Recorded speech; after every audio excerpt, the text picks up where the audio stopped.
Fala pessoal, então estamos começando hoje mais uma sessão do nosso AulaCast para a disciplina de empreendedorismo e inovação.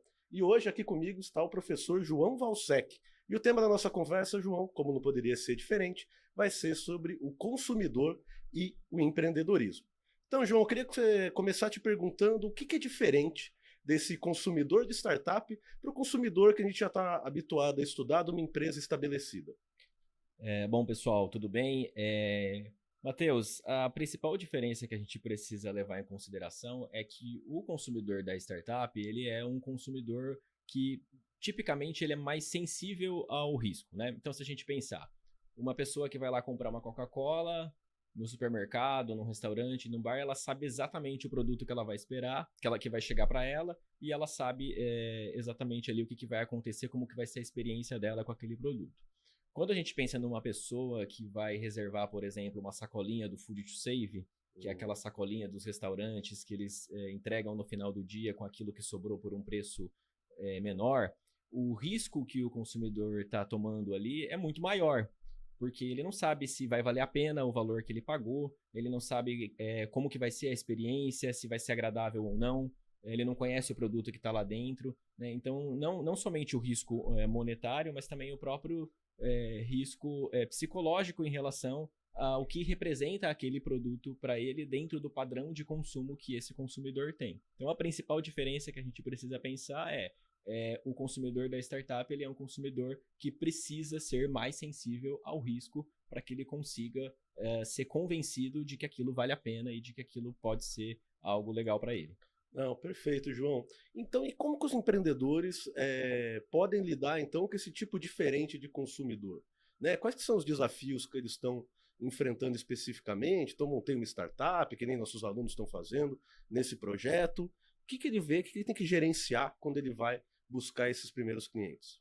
Então, uma forma de pensar isso, né, se a gente voltar lá para os modelos convencionais de estudo do consumidor, onde a gente tem ali desde o reconhecimento da necessidade, né, o consumidor reconhece a necessidade, compra e etc. Então, se a gente pensar nesses modelos tradicionais, eles funcionam menos no contexto das startups. Por quê? Porque muitas vezes as necessidades não são claras para o consumidor e elas vão se somando diante das incertezas que estão presentes, né, nos ambientes nos quais as startups operam. Então, um bom exemplo disso é a guerra do delivery, né, dos deliveries que a gente tem, do iFood, Kita, 99, né? Então, o iFood ele conseguiu criar essa necessidade, né, a necessidade de que pode ter uma plataforma que vai entregar ali comida de qualidade para o consumidor na casa dele, com conveniência. E quando a gente tem outros players fazendo a mesma coisa, a gente começa uma guerra, né? A gente começa uma competição. Então, a competição de descontos, a competição de oportunidade, de conveniência, um entrega mais rápido que o outro e assim por diante. Ou seja, o que está acontecendo? A gente está criando uma camada a mais, uma incerteza a mais e, consequentemente, uma necessidade a mais desse consumidor, que é a necessidade de que ele precisa não somente de um serviço de delivery, mas ele precisa do serviço de delivery mais barato, mais conveniente, que tem mais cupons e assim por diante. Então, a gestão desse processo de entendimento e de lidar com o consumidor fica muito mais difícil diante dessas incertezas que são comuns, né, nos ambientes que as startups atuam. Não, muito legal, muito interessante esse exemplo, João. E aí, pensando da perspectiva do empreendedor que está numa fase inicial, como é que ele pode lidar então com esses desafios? Ele tem que usar as mesmas ferramentas, né, de segmentação, vamos dizer, os 4Ps ali, ou ele tem que partir para uma outra abordagem para tentar entender esse consumidor?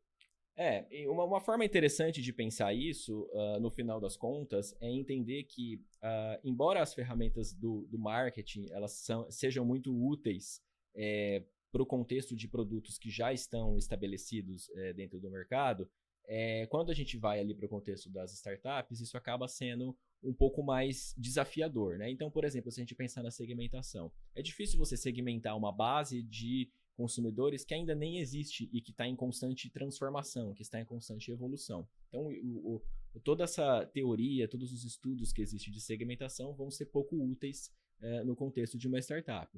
E qual é uma boa forma de lidar com isso, de responder a esse desafio? Então, muitas vezes, o empreendedor ele vai precisar contar com estratégias que são muito mais adaptáveis.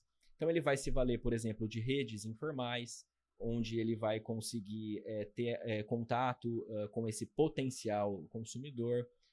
Muitas vezes, mecanismos de cocriação. Então, ele vai convidar esse consumidor e vai interagir com ele de uma maneira muito mais frequente do que uma empresa convencional faria, de modo que ele consiga ir compreendendo e entendendo o comportamento desse consumidor, na medida em que ele vai criando também essa necessidade, esse desejo, essa vontade do consumidor por um produto que ainda não existe, que ele ainda não conhece e que, consequentemente, ainda não está estabelecido no mercado.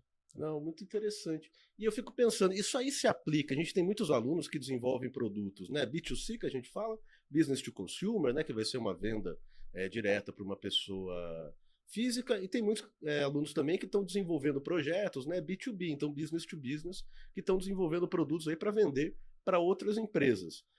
Isso aí se aplica para esses dois casos? Como é que ele deve lidar e o que é diferente entre essas duas situações? De modo geral, a lógica do ponto de vista de recursos que o empreendedor vai ter para acessar e conhecer esse consumidor é muito parecida. Porém, o que vai acontecer é que no caso de um consumidor que ele é B2B, você vai buscar muito menos o volume e a quantidade, né, que vai ser a escala ali de consumidores para conseguir ter alguma informação relevante e conseguir desenhar bem esse produto ou esse serviço, e vai olhar muito mais ali para contratos, parceiros estratégicos, parceiros-chave, né, que vão se tornar potencialmente clientes-chave desse tipo de negócio. Então, no B2B, a gente está olhando menos para a necessidade de volume e mais para a necessidade de ter ali atores que são importantes, que são chave para aquele negócio e que vão potencialmente se transformar em futuros clientes. Ah, muito bacana. Você falando assim me lembrou do caso da Gympass, né? Então a Gympass, ela transita, ela começa com uma proposta B2C, né, de ser o Netflix das academias, então você poder usar a plataforma para atingir várias academias e poder ir lá malhar, e acaba virando, né, uma proposta B2B, quando ela descobre que quem tinha realmente aquela dor e quem realmente estava interessado no produto dela eram os departamentos de RH das grandes empresas, né? Então acho que é muito dinâmico isso aí na fase das startups. E finalmente, João, a gente vê muito no empreendedorismo, e principalmente desde a ideia do Lean Startup, aquela noção de que a gente vai colocar o cliente no design do nosso produto, né? Então, enquanto eu estou desenhando a minha plataforma, enquanto eu estou desenhando o meu software, enquanto eu estou desenhando o meu produto físico, eu vou trazer o cliente para dentro desse processo. Como é que você vê isso, dessa abordagem do consumidor? Que estratégias a gente pode utilizar para conseguir fazer isso de maneira adequada? Acho que uma boa forma de pensar nisso é que quando a gente está pensando num produto, no serviço de uma startup, é muito mais difícil você comunicar o valor disso, porque esse consumidor, como eu comentei, ele não existe a priori, né? Então você não conhece ele a priori. Então, uma boa forma de fazer isso é desenvolver. Na medida que você está desenvolvendo esse consumidor, você também está trazendo ele para perto do seu negócio. Então, toda a ideia que a gente tem ali de experimentação, de usar as redes digitais como uma forma de testar ideias, testar conceitos, então ter interações mais frequentes com o consumidor, a observação direta, né? Então, observar como o consumidor reage a diferentes formatos desse produto, desse serviço, partindo também da premissa de que ele ainda não está consolidado, ele ainda está em desenvolvimento. Então, vai ser exigido, né, do empreendedor uma capacidade de adaptação muito maior para que ele consiga ter uma base mínima ali de informação sobre como esse consumidor se comporta em relação ao seu produto ou seu serviço, e aí sim poder aplicar estratégias que são um pouco mais consolidadas do ponto de vista de relacionamento do consumidor. Ah, perfeito. Tem uma frase clássica, né, da literatura de empreendedorismo, vem lá do Steve Blank, que ele diz que a gente precisa get out of the building, né? Sair do prédio e realmente encontrar o nosso cliente onde ele está. Nessa nossa disciplina, a gente fala bastante das entrevistas, né? Da importância de você ir lá e conversar e entrevistar o seu cliente potencial. Queria que você contasse um pouquinho como que isso pode ser utilizado, qual que é o papel das entrevistas nesse contato inicial com os consumidores.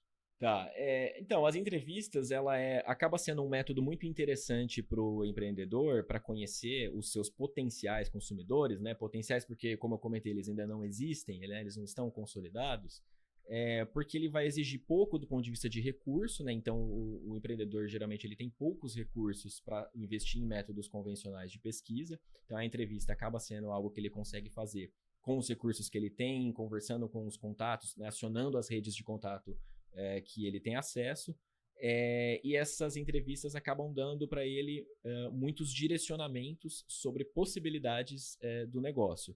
Não só do ponto de vista das necessidades, mas também no momento em que ele está testando hipóteses, né? Então, as entrevistas acabam sendo um recurso simples e muito útil para você conseguir reconhecer as necessidades, as dores, né? Como a gente estava falando até aqui no contexto da disciplina do consumidor, e depois, em outro momento, também para testar e validar hipóteses de negócio sobre como ele reage, como ele percebe determinadas soluções, determinadas funcionalidades que estão sendo incorporadas dentro de um novo serviço, por exemplo.